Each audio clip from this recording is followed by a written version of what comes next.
الحمد لله رب العالمين والصلاة والسلام على سيد الأنبياء والمرسلين. قال الله تبارك وتعالى في القرآن المجيد والفرقان الحميد: أعوذ بالله من الشيطان الرجيم. بسم الله الرحمن الرحيم.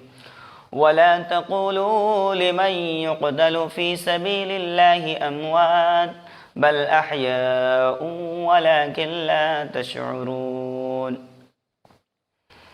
اللہ رب العزت کا بہت انعام اور شکر کہ مہینہ ماہ محرم شروع ہو رہا ہے. اللہ تعالیٰ اس کی برکتوں سے ہم سب کو مستفیض فرمائے. محرم کا مہینہ صرف اور صرف اس بات کا نہیں ہے کہ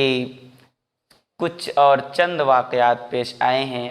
بلکہ آپ انبیاء کرام کی تاریخ اٹھائیں گے تو مکمل انبیاء کا تذکرہ، یعنی کہ آدم علیہ نبینا علیہ الصلاۃ والسلام سے لے کر دیگر انبیاء تک بڑے بڑے واقعات اس محرم الحرام ہی میں پیش آئے. اور بڑے بڑے واقعاتوں میں ابراہیم علیہ نبینا علیہ الصلاۃ والسلام کے عظیم واقعات، وہ آگ میں ڈالنے کے ہوں، آگ سے نکلنے کے ہوں، اور بڑی بڑی جنگیں اور فتوحات کا جو مرحلہ رہا ہے وہ محرم الحرام کے مہینے میں رہا. بڑی عظمتوں کا مہینہ اللہ رب العزت نے ہمیں عطا فرمایا ہے، اور بہت ہی اللہ رب العزت نے برکتوں کے ساتھ یہ ہمیں عطا فرمایا ہے. اور اصل ٹاپک جو محرم میں شروع ہوتا ہے اور سنایا اور بتایا جاتا ہے وہ ہے شہدائے اسلام کا تذکرہ، یا آپ صحیح معنی میں سننے کے لیے جس کو تیار ہیں اور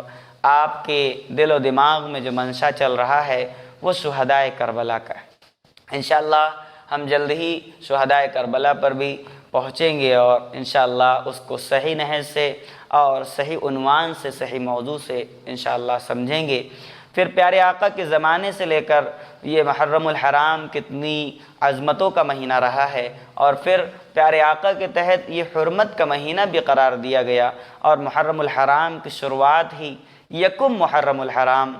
یہ شہادت عمر فاروق رضی اللہ عنہ خلیفہ دوم، ان کی شہادت کا اولی دن ہے.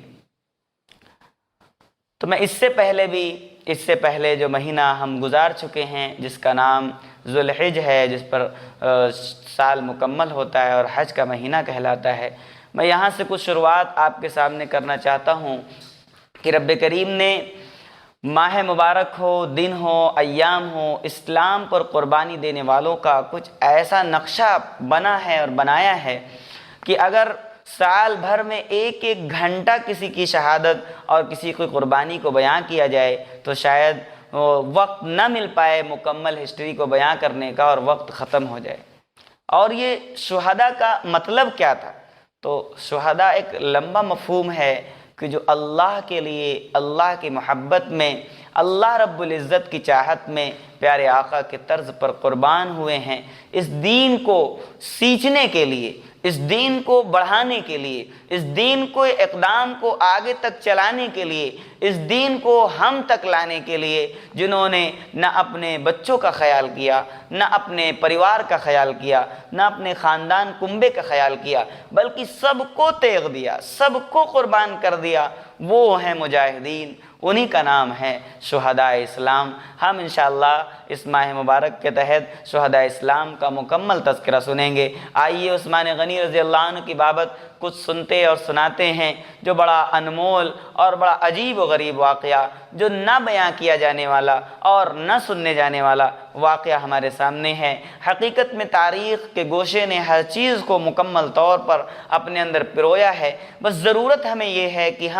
ہم پڑھنے والے بن جائیں، سننے والے بن جائیں، اپنے اندر ان شہدائے اسلام کی دلچسپی رکھنے اور ان کی ہسٹری کو یاد رکھنے والے بن جائیں. عثمان غنی رضی اللہ عنہ کی بابت کیا کیا آپ کو سناؤں. ان کی فضیلت کے تحت اللہ کے رسول صلی اللہ علیہ وسلم کتنی محبت فرماتے تھے عثمان غنی رضی اللہ عنہ سے،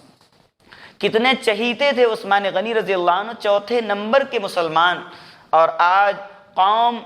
قربانی کو ضرور بیان کر رہی اور شہداء کو بیان کر رہی، لیکن جہاں سے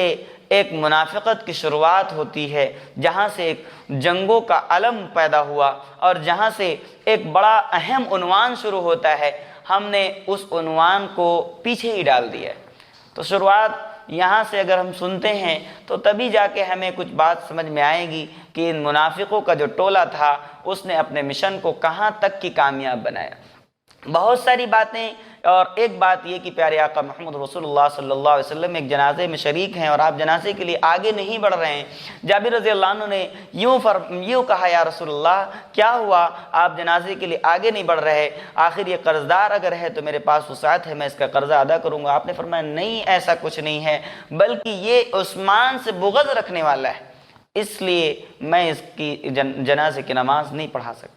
اللہ کے رسول صلی اللہ علیہ وسلم کے زمانے ہی میں عثمان غنی رضی اللہ عنہ کے سے بغض رکھنے والے، عناد رکھنے والے پیدا ہو چکے تھے، اور نہ جانے کیا کچھ کرنے کے لیے وہ تیار تھے۔ خیر، منافقوں کا ٹولہ انتظار میں تھا کہ کس طرح ہم ان کو سازش کا شکار بنائیں اور پھر ان کو مکمل طور پر ایسے موڑ پر لے آئیں کہ جہاں پر بالواقع شہادت واقعی ہو جائے، اور واقعہ مشن ایسا ہی طے ہوتا چلا گیا، اور شہادت کا وہ خوفناک منظر بالکل نظروں کے سامنے آ گیا۔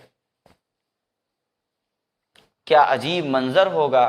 ابھی پیارے آقا کے گزرے ہوئے صرف اور صرف آپ یہ سمجھیے 30-34 سال گزرے ہیں، اور یہ واقعہ سامنے آتا ہے۔ عثمان غنی رضی اللہ عنہ نے 12 سال خلافت پر آپ مامور رہے، خلافت کو اختیار کیے رہے، اور 12 سال میں صرف 12 دن کم ہیں آپ نے مکمل طور پر اس خلافت کو سنبھالا ہی نہیں، بلکہ ایک اچھے نظام کے ساتھ، عمر فاروق رضی اللہ عنہ کے دیے ہوئے نظام کے ساتھ، مکمل ضابطگی کے ساتھ چلایا۔ لیکن کیونکہ فضیلتوں میں حامل تھے اور مکمل طور پر سخاوت میں حامل تھے، قربانیوں میں حامل تھے، اپنے تقوی و مجاہدے میں کامل تھے، عشق قرآن میں کامل تھے، جس کی وجہ سے دشمن مکمل طور پر آپ کو انتشار کا شکار بنانے کی کوشش میں تھے۔ 2 سازشیں ہوئیں۔ اول سازش یہ ہوئی کہ یہ کہا جانے لگا کہ آپ عہدوں کو اور تمام تر ذمہ داریوں کو آپ اپنے ہی کنبے کو اور اپنے ہی لوگوں کو دیتے۔ خیر، یہ بات چلائی خوب، لیکن یہ چل نہیں پائی، کیونکہ صحابہ ہر چیز کو سمجھنے اور جاننے والے تھے۔ انہوں نے اس چیز کو تسلیم نہیں کیا، بات چلی اور چلتی رہ گئی، اور حقیقت بات یہ تھی کہ جو ذمہ داریوں کے قابل ہو اس کو ذمہ داری دی جائے، وہ چاہے کنبے کا ہو یا غیر ہو۔ آپ کا منشا ایسا نہ شروع سے تھا اور نہ آخر تک رہا۔ اور پھر جو دوسرا جو مشن تھا وہ بڑا خوفناک تھا اور بہت ساری چیزوں کو یاد دلانے والا تھا، اور آج انسان کو وہ منظر جب وہ نقشہ کھنچتا ہے تو انسان رو پڑتا ہے کہ کیسے وہ شاق قرآن سخی دل عثمان غنی کیسے کیسے لمحات میں وقت گزار گئے۔ وقت آیا یہ کہ صحابہ کرام حج کے موقع پر، حج کے مہینے میں سب حرم کی طرف نکل گئے۔ مدینۃ المنورہ میں صرف اور صرف 17 صحابہ باقی، صرف اور صرف 17 صحابہ، اور ان 17 صحابہ میں انہوں نے اس مشن کو گڑھ لیا کہ اب پاور ختم ہے، کسی طرح اپنے مشن کو کامیاب بنایا جائے۔ مشن کو میں مختصر سناتا ہوں کہ مصر والوں کو بلایا اور ان کو اس طرح ان کے دماغ میں بات ڈالی کہ ہم آپ کا گورنر بدلنا چاہتے ہیں، وہ گورنر اس طرح کام نہیں کر پا رہے جس طرح مصر میں اتنی بڑی جگہ کام کرنا چاہیے، آپ کو ہم مصر کے لیے ایک بہترین آدمی دیں گے۔ خیر، ان کو جیسے جیسے سمجھایا گیا، اور پھر محمد بن ابو بکر رضی اللہ عنہ کو بھی اس بات پر تیار کیا گیا کہ اگر امیر المومنین آپ کو کہہ دیں اور آپ کو امارت و گورنری کے لیے تیار کر دیں تو آپ کو چلنا پڑے گا، وہاں حالات و نظام نہیں صحیح۔ تو اس منافقوں کے ٹولے نے مکمل اپنے مشن کو مکمل طور پر تیار کر لیا تھا۔ خیر، ساری باتیں ہوئیں، عثمان غنی رضی اللہ عنہ کے پاس جب مقدمہ آیا تو آپ نے اس کو پاس کیا، حالانکہ وہاں پر مصر میں بھی جو گورنر تھے وہ صحابی رسول تھے، آپ چاہتے بالکل نہ بدلتے، لیکن جب چند آدمی آئے تو آپ نے خط نامہ لکھ دیا اور محمد بن ابو بکر رضی اللہ عنہ کو ان کے حوالے کیا کہ جائیے ان کو لے کے اور ان کو وہاں پر بٹھا دیجئے اور ان کو ہمارے پاس واپس بھیج دیجئے، ہم ان کو کسی دوسری ذمہ داری پہ لگا دیں گے۔ لیکن مشن یہاں تک نہیں تھا، بلکہ جب یہ قافلہ چل چکا تو انہوں نے ایک دوسرا مشن نکالا کہ عثمان غنی رضی اللہ عنہ سے سب سے قریبی غلام کو انہوں نے اپنے قریب کیا، اس کو اپنی تھیوری سے سمجھایا، اپنے اعتبار سے سمجھایا، اور سمجھانے کے بعد ان کا ہی گھوڑا منگایا اور پھر ان کی مہر اور ان کا وہ لکھنے کا کاغذ کے ہی لیٹر پیڈ وہ منگایا اور کہا کہ ہم ایک بہت اہم چیز پیش کرنا اور دینا چاہ رہے ہیں، آپ اگر اس میں رہنمائی کریں گے، آپ یعنی امیر المومنین کے عثمان غنی رضی اللہ عنہ کے جانے بغیر، تو یہ آپ کے لیے بڑا خیر کا ذریعہ ہو جائے گا۔ خیر ان کے سمجھ میں آ گیا، غلام تھے تو وہ جیسا سمجھایا گیا سمجھ میں آ گیا، اور گھوڑا بھی لے آئے، مہر بھی لے آئے، کاغذ بھی لے آئے، جو چیزوں کی ضرورت تھی سب لاتے چلے گئے اور خود تیار بھی ہو گئے۔ اب آپ سوچئے یہ وہ قافلہ جا بھی چکا ہے اور یہ جانے والا فرد ان سے ہی اس قافلے سے جا کر مل بھی جاتا ہے۔ وہاں جب تفتیش ہوتی ہے تو پتہ چلتا ہے کہ ایک نیا خط وہاں پر اس کے ہاتھ میں ہے جو وہ لیے جا رہا ہے۔ تو جب وہاں پر وہ خط کھولا گیا تو اس میں دیکھا لکھا ہوا کیا ہے کہ لکھا ہوا یہ ہے کہ مصر کے گورنر جو آپ کے پاس محمد بن ابو بکر تشریف لا رہے ہیں، ان کو آپ فوراً قتل کر دیں اور آپ اپنی جگہ بنے رہیں، یہ مخالفت کی وجہ سے یہاں سے فیصلہ کرا کے لے گئے۔ اس طرح کی بات وہاں پر پیش کی گئی۔ اب جب یہ خط ایسا ملا تو پورے طور پر ماحول گرم ہو گیا، قافلہ فوراً واپسی کے لیے تیار ہو گیا اور واپس آ گیا۔ اب یہاں پر جو بلوائی تھے، منافق تھے، ان کا اپنا جو ایجنڈا تھا وہ کامیاب ہونے لگا، اور کچھ نہ کچھ انہوں نے کچھ اپنے لوگوں کو، ادھر کے لوگوں کو شامل کر لیا۔ لیکن آپ اس بات کو ذہن میں رکھیں کہ جو محمد بن ابو بکر رضی اللہ عنہ ہیں، ان کا ذرہ برابر کوئی شمول نہیں رہا۔ جب عثمان غنی رضی اللہ عنہ نے ان کو تھوڑا ڈانٹا تھا اور سمجھایا تھا، اس کے بعد سے یہ اس کے قریب نہیں آئے۔ حقیقت بات ہے صحابہ کی شان نرالی ہے اور انشاءاللہ وہ نرالی ہی رہے گی۔ رب نے ان کے ساتھ وعدہ فرمایا ہے۔ وہ واپس آئے اپنے والد محترم علی رضی اللہ عنہ کے پاس۔ محمد بن ابو بکر یہ پرورش کے اعتبار سے آپ کے والد علی رضی اللہ عنہ، یعنی انتقال ابو بکر صدیق رضی اللہ عنہ کے انتقال کے بعد علی رضی اللہ عنہ نے آپ کی بیوی یعنی محمد بن ابو بکر کی والدہ سے نکاح فرمایا۔ اتنا میل ملاپ تھا۔ آج صرف اور صرف ہم تاریخ اور ہسٹری سے کچھ نکالنا چاہتے ہیں تو کمیاں نکالنا چاہتے ہیں، کچھ نکالنا چاہتے ہیں تو انتشار نکالنا چاہتے ہیں۔ اصل پہلو ایمانیات کے، ایمانی تقاضوں کے، اسلام پر جڑنے اور مرنے کے، اسلام پر قربان ہونے کے، وہ جز ہمیں نہیں سمجھ میں آتے۔ ان کے درمیان اختلاف کیا تھا، خلافت کا مسئلہ کیا تھا، خلافت اول حقدار کون تھا، ان کے درمیان ان کے زمانے میں بہترین سازگاری کے ساتھ سب کچھ چلتا رہا۔ لیکن آنے والی قوم آج اپنے وقت کے ساتھ اور اپنے تئیں اپنی ذہنیت پر لڑ رہی۔ لیکن اس اختلاف پر، اس لڑنے پر کچھ نہیں بننے والا۔ ہمیں تو سبق لینا ہے کہ انہوں نے اسلام کے لیے کیا پیش کیا، اسلام کا درد ان کے اندر کتنا تھا، وہ کتنے مخلص تھے اپنے اسلام میں۔ تو ہوا یوں کہ عثمان غنی رضی اللہ عنہ کو اس مہم میں اور اس سازش میں پورے طور پر گھیر لیا گیا اور پورے طور پر آپ کو گھر میں گھیر دیا گیا اور آپ گھر میں گھر کے رہ گئے، یہاں تک کہ 10 12 یا 17 دنوں کے بعد آپ نے چھت پر کھڑے ہو کر بیان بھی کیا، خطبہ بھی دیا، سمجھانے اور اپنا تعارف کرانے کے لیے تم کس کے پیچھے پڑے ہو، تمہیں ہو کیا گیا ہے۔ اور ایک تو صحابہ کا عملہ پورا حرم میں ہے، یہاں پر 17 صحابہ ہیں جن کو وہ سارے کے سارے افراد اپنے طور پر کنٹرول میں کیے ہوئے ہیں۔ لیکن وہ وقت آ پڑا جو وقت نہیں آنا چاہیے تھا، اور اللہ کے رسول صلی اللہ علیہ وسلم نے پہلے ہی آپ کے بارے میں وہ ساری چیزیں فرمائی تھی کہ عثمان تیرے وقت سے ایک تلوار نکلے گی اور وہ مخالفت کی اور وہ عناد کی تلوار ہوگی، وہ قیامت تک کے میان میں نہیں جائے گی۔ اور پھر وہ وقت آ پڑا کہ عثمان غنی رضی اللہ عنہ فرماتے ہیں اپنی بیوی نائلہ سے کہ میں ابھی مجھے اونگ آئی، پیارے آقا محمد رسول اللہ صلی اللہ علیہ وسلم مجھ سے یوں کہہ رہے ہیں عثمان بہت پریشان ہو، آخر کیا ہوا؟ میں نے کہا بھوک پیاس نے 40 دن گزر گئے، سب کچھ روک دیا۔ علی رضی اللہ عنہ مشکیزہ رہ کر آگے بڑھ رہے ہیں، مشکیزوں پر تیر چلائے گئے، پانی ایک گھونٹ پہنچانا دشوار ہو گیا، اتنا زیادہ خوف و ہراس کا ماحول بنا دیا گیا۔ تاریخ کو پڑھنے سننے کی ضرورت ہے، ہم سمجھیں کہ آخر تاریخ ہے کیا، تاریخ کا پس منظر کیسا ہے، کیوں ہے، کیا ہے۔ بس صرف چند چیزیں پڑھ لینے سے صرف تاریخ پڑھی نہیں جاتی، بلکہ تاریخ کو مکمل طور پر ذہن میں بٹھانے اور اپنے آپ کو شکوک و شبہات سے نکالنے کی ضرورت ہے۔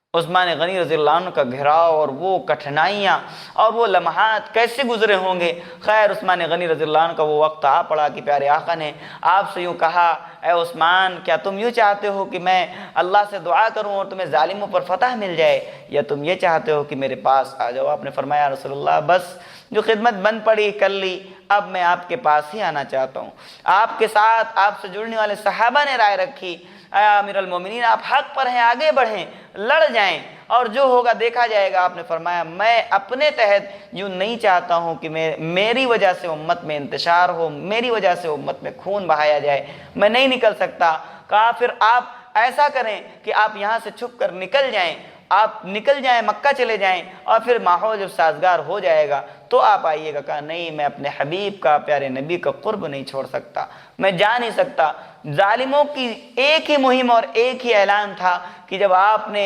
ایسے غلط فیصلے کیے تو آپ خلافت سے دستبردار ہو جائیں، خلافت چھوڑ دیں۔ لیکن اللہ کے رسول صلی اللہ علیہ وسلم نے ایک موقع سے آپ سے یہ فرمایا تھا کہ عثمان تمہیں ایک ذمہ داریوں کی قمیص اور ایک ذمہ داریوں کا حلیہ اللہ رب العزت دیں گے، پاکیزگی کا، وہ کتنا بھی تمہیں اتارنے کو کہا جائے تمہیں اسے اتارنا نہیں ہے۔ وہ اشارہ تھا مکمل طور پر کہ آپ کو خلافت سے دستبردار نہیں ہونا ہے، ورنہ انتشار مکمل طور پر اور بڑھ جائے گا۔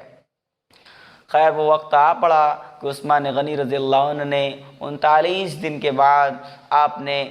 شلوار اٹھائی، پیجامہ اٹھایا اور اس کو پہنا۔ کیا حیا کے پیکر عثمان غنی تھے۔ بیوی پوچھتی ہیں یا امیر المومنین آج آپ زندگی میں پہلی مرتبہ پاجامہ پہننے جا رہے ہیں؟ کیا کہا ہاں میں یہ سوچ رہا ہوں کہ پیارے نبی کی یہ بھی سنت زندہ ہو جائے۔ کتنی سنتیں ہمیں دیں، قرآن کے چومنے کی سنت،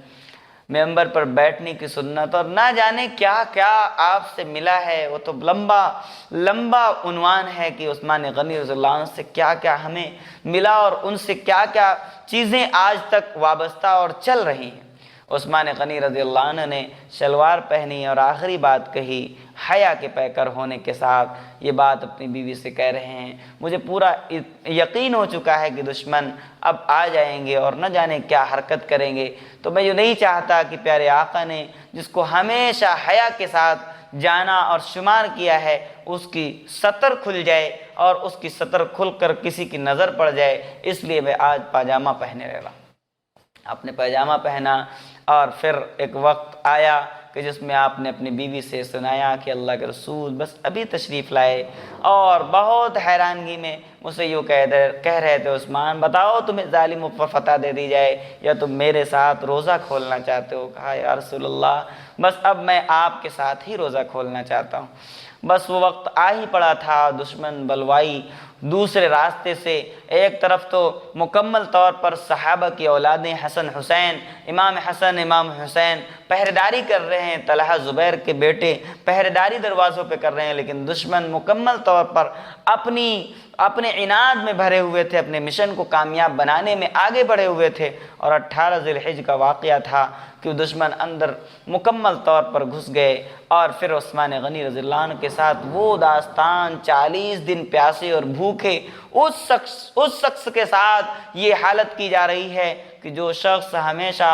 کنویں دیتا رہا، پانی بہاتا رہا، مال کی بہتات کرتا رہا، ننگوں کو پہناتا رہا، پیاسوں کو پلاتا رہا، بھوکوں کو کھلاتا رہا، اس کو 40 دن تک مکمل بھوکا اور پیاسا رکھا گیا۔ اور پھر اس منافقت کے انبار نے، ان بلوائیوں نے مکمل طور پر عثمان غنی رضی اللہ عنہ کو نشانہ بناتے ہوئے فَسَيَكْفِيكَهُمُ اللَّهُ، وہ دوسرے پارے کی شروعات کا صفحہ اور پہلے پارے کا آخری صفحہ کھلا ہوا تھا اور آپ تلاوت کر رہے تھے، فَسَيَكْفِيكَهُمُ اللَّهُ وَهُوَ السَّمِيعُ الْعَلِيمُ، آپ تلاوت کر رہے تھے اور دشمن آ رہے ہیں اور مکمل طور پر تلواروں کے وار ہونے کے لیے تیار ہیں۔ آپ کی بیوی آگے بڑھتی ہیں، وار روکنے کے لیے آپ کی بھی 3 انگلیاں کٹ جاتی ہیں، آپ الگ گرتی ہیں، دشمن آگے بڑھتے ہوئے ایک دشمن آپ کے سینے پر خنجر کو پیوست کر دیتا ہے تو دوسرا آپ کے اس بازو کو جو بیعت رضوان میں پیارے آقا نے اس بازو کو اپنا بازو کہا تھا، اس بازو کو کاٹ دیتا ہے۔ ایک شخص اس پیشانی کو جو ہمیشہ سر بسجود رہتی تھی، جس پیشانی کو پیارے آقا نے چوما تھا، اس پیشانی پر خنجر مارتا ہے اور مکمل طور پر اس سے فوارہ جاری ہوتا ہے، جس سے جاری ہوا خون، اور وہ مبارک خون آج بھی استنبول میں وہ قرآن اور اس پر پڑی ہوئی وہ چھینٹے اور وہ شہادت کی علامت کہ دنیا میں جو بھی شہید ہوتا ہے اس کا نشان زمین ہوتی ہے، لیکن عثمان جہاں شہید ہوئے اس کا نشان خود اس کے لیے گواہ قرآن ہے۔ قرآن کے وہ الفاظ ہیں فَسَيَكْفِيكَهُمُ اللَّهُ، اللہ آپ کے لیے کافی ہے، عزت کے لیے، آپ کی بقا کے لیے، آپ کی زندگی کے لیے، آپ کی ہسٹری کو باقی رکھنے کے لیے، آپ کی پاکیزگی اور حیا کو باقی رکھنے کے لیے اسلام مکمل طور پر آج بھی تمہارے لیے کافی ہے، اللہ کافی۔ تو اللہ رب العزت نے بس اسی لمحے عثمان غنی رضی اللہ عنہ کو شہادت بخشی۔ تلاوت کرتے ہوئے دنیا سے جانے والے عثمان غنی رضی اللہ عنہ ان 40 دنوں میں روزانہ ایک ایک قرآن وتر کی نمازوں میں پڑھنے والے، اس بھوک و پیاس کی حالت میں اللہ سے لو لگانے والے وہ امیر المومنین 18 ذی الحجہ کو ہم سے جدا ہوئے اور شہید ہو کر ایک بڑا پیغام دے کر گئے۔ اور یہیں تک بات نہیں رہ جاتی ہے، ظالموں نے بہت آگے تک کام کیا ہے۔ ہسٹری پڑھیں کہ عثمان غنی رضی اللہ عنہ کو 24 گھنٹے تک دفنانے نہیں دیا گیا، آپ کے جسم اطہر کو لا کر کوڑے پہ ڈال دیا گیا، کوئی تھا نہیں جو غسل، کوئی آگے نہیں بڑھ پا رہا تھا، خوف و ہراس میں اتنا گرم ماحول بنا دیا گیا کہ کوئی نہ غسل نہ تجہیز و تکفین کا معاملہ بنانے کے لیے کوئی مہم ہی سامنے نہیں آ پا رہی تھی۔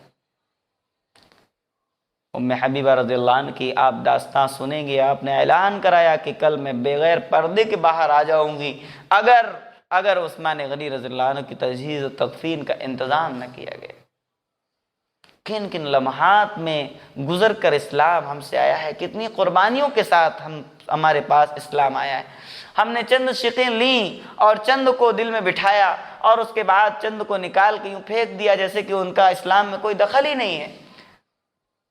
اسلام تو زندہ ہی ہوتا ہے ہر کربلا کے بعد، یہ بھی کوئی کربلا کم نہ تھی۔ اللہ رب العزت ان شہداء اسلام پر، ان کی قربانیوں پر ہمیں اپنے ایمان کو تازہ کرنے کی توفیق مرحمت فرمائے، خصوصاً عثمان غنی رضی اللہ عنہ کی بھرپور اور اس خلوص والی شہادت کی برکت سے ہم سب کی تمام تر دعائیں آرزوئیں قبول فرمائے۔